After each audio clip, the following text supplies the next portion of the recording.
যারা বিপ্লবের সাথে অভ্যুত্থানের চেতনার সাথে বেইমানি করবে তাদের কোনো ছাড় দেওয়া হবে না, ছাত্রনেতাদের যে এই যে বক্তব্য, আপনি কি মনে করেন যে এর মধ্যে দিয়ে আসলে বিপ্লবের চেতনা কি, তৈরি হয়েছে কিনা, চেতনাটা কি, কেউ এখানে বেইমানি করতে না না পারে কিনা, বিপ্লবের চেতনাটা কি, চেতনা কি স্বৈরাচারী আবার ফিরে দেওয়া বিপ্লবের চেতনা, এটাকে বলে?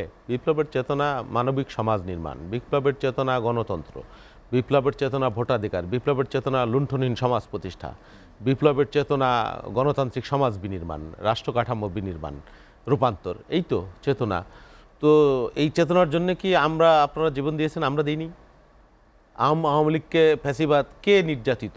আওয়ামী লীগের দ্বারা সবচাইতে বেশি কে নিপীড়িত বাংলাদেশের ইতিহাসে? সবচাইতে বেশি কে গুম হয়েছে? সবচাইতে বেশি আমার দলের শীর্ষ নেত্রী, দ্বিতীয় প্রধান, মহাসচিব থেকে শুরু করে, হ্যাঁ, এগুলো কোন সংবিধানে লেখা ছিল?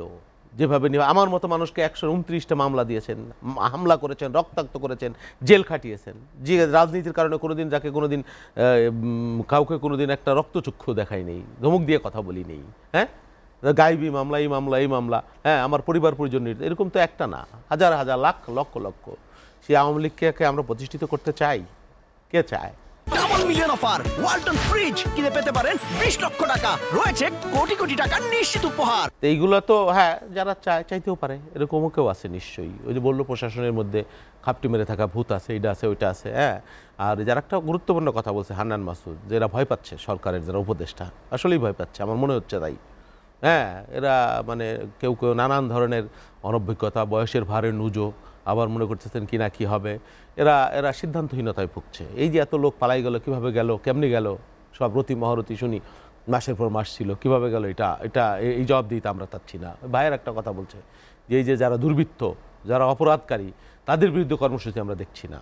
শুধু আমাদের আত্মতৃপ্তি, আত্মতুষ্টি বা আত্মরক্ষার চিন্তা করলেই হবে না। যদি আমি দেশকে নিয়ে ভাবি, সত্যিকার অর্থেই ভাবি, হ্যাঁ হ্যাঁ, আমি চিন্তা করি যে তরুণদের সেই কোনো লোভ লালসা থাকার কথা না। যারা তরুণরা, হ্যাঁ ঠিক আছে, রাজনীতিবিদরা তাদের হিসাব নিকাশ থাকলেও থাকতে পারে, হ্যাঁ, কিন্তু তরুণরা দেশের পক্ষে কথা বলবে, শুধু নিজেদের পক্ষে বলবে না, এটা আমরা বিশ্বাস করি, হ্যাঁ। এবং তারা এই যে যারা দুর্বৃত্তায়নের সাথে জড়িত, শীর্ষ দুর্নীতিবাদ, তাদের বিরুদ্ধে এদের কর্মসূচি থাকার প্রয়োজন আছে।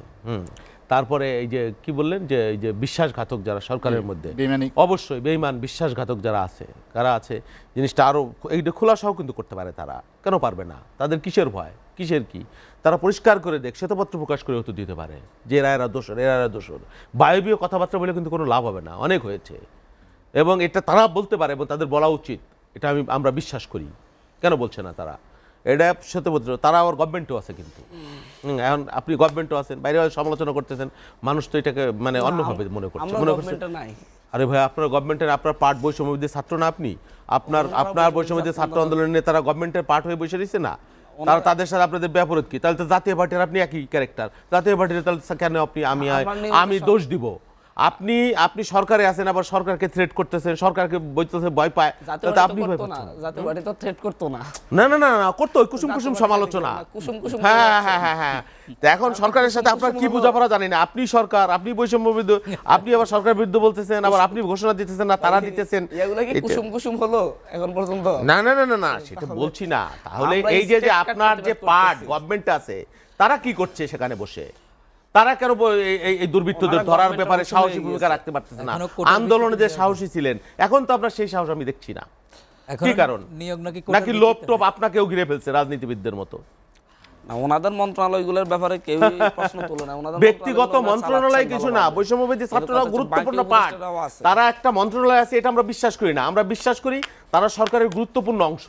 আর না হলে আপনারা বলেন, আপনারা এই দায়িত্ব থেকে বের হয়ে চলে আসেন, আপনারা অবিলম্বে বলেন ওই না ঘরকা না ঘাটকা, এটা কিন্তু মানুষ গ্রহণ করছে না। আপনি যেভাবেই বলতে পারেন, আপনারা আপনার মতো বলতে পারবেন, কিন্তু সরকারেও থাকবেন, আবার মানে ইসেও থাকবেন, এটা সামঞ্জস্যপূর্ণ হচ্ছে না ছাত্র আন্দোলনের স্পিরিটের সাথে।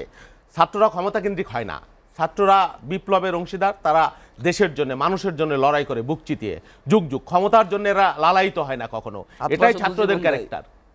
যে বাবুল ভাই, আর একটি বিষয় যেটি হান্নান মাসুদের মধ্যে উল্লেখ করেছেন, যে এই প্রক্লামেশন জারি করবে গভর্নমেন্ট, গণপরিষদ গঠন, সংবিধানের বিষয়গুলো নিয়ে আসার সামনে, এই যে বৈষম্য বিরোধী ছাত্র আন্দোলন, জাতীয় নাগরিক কমিটির যে চাওয়া, আপনি কি মনে করেন যে এটি আসলে বাস্তব ভিত্তিক চাওয়া বা এটির মাধ্যমে সামনে না নির্বাচন না না না না শোনেন, আমি স্বপ্ন দেখতেই পারি, এটা কোনো দোষের কিছু না। স্বপ্ন বড় করেই দেখতে হবে। আপনি নক্ষত্রে যাবেন, সেটা নিয়ে যদি আপনি ইট চালানো শুরু করেন, নিশ্চয়ই আপনি চাঁদে অন্তত ল্যান্ড করবেন নিশ্চয়ই। তো ঠিক আছে, ছাত্ররা তরুণরা তাদের স্বপ্ন আছে, অবারিত স্বপ্ন, অবশ্যই তারা স্বপ্ন দেখতে পারে। আমরা এটাকে নেতিবাচকভাবে দেখি না, এবং এটা চেষ্টা করি আমরা, তারাও চেষ্টা করুক। আমরা সকলে কেউ তো এই রাষ্ট্রের খারাপ চাই না, মঙ্গল চাই না। না হলে তো আমরা লড়াই কেন করেছি ফ্যাসিবাদের বিরুদ্ধে?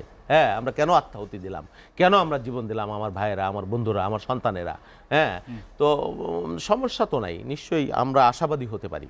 বাংলাদেশের রাজনীতি, গণতন্ত্র সব কিছু নিয়ে যে বিশেষ করে রাজনৈতিক দলগুলোর সামনের দিনে সংস্কার প্রশ্নে একটা মানে কি বলে টানাপোড়েন বা দ্বিমত, এগুলো আপনাদের মধ্যে অনেক বিষয় নিয়ে স্পষ্ট হয়ে উঠছে আজকে। শোনেন, যাই হোক, সব কিছুকে নেতিবাচকভাবে আমি দেখি না। হান্নান মাসুদের এই যে স্পিরিট, এটি স্পিরিটকে আমি স্যালুট জানাই, সম্মান করি।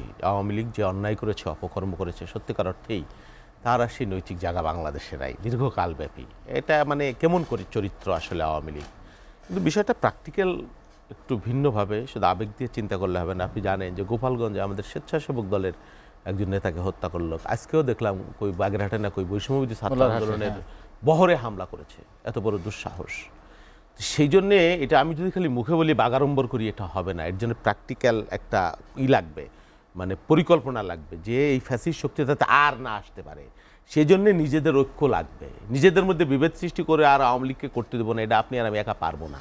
হ্যাঁ, এর জন্যে প্র্যাকটিক্যাল বা মানে কি বলে, একটা সুচিন্তিত একটা কর্মপরিণাম লাগবে, ঐক্যবদ্ধ আন্দোলনরত শক্তি যারা। সেটা না হলে আপনি আমি বললে আপনার দলের পক্ষ থেকে বলা হচ্ছে জনগণই সিদ্ধান্ত নেবে, এটা হবে না। হ্যাঁ, জনগণকেও সেই স্পেসটা তৈরি করে দিতে হবে, অবশ্যই দিতে হবে।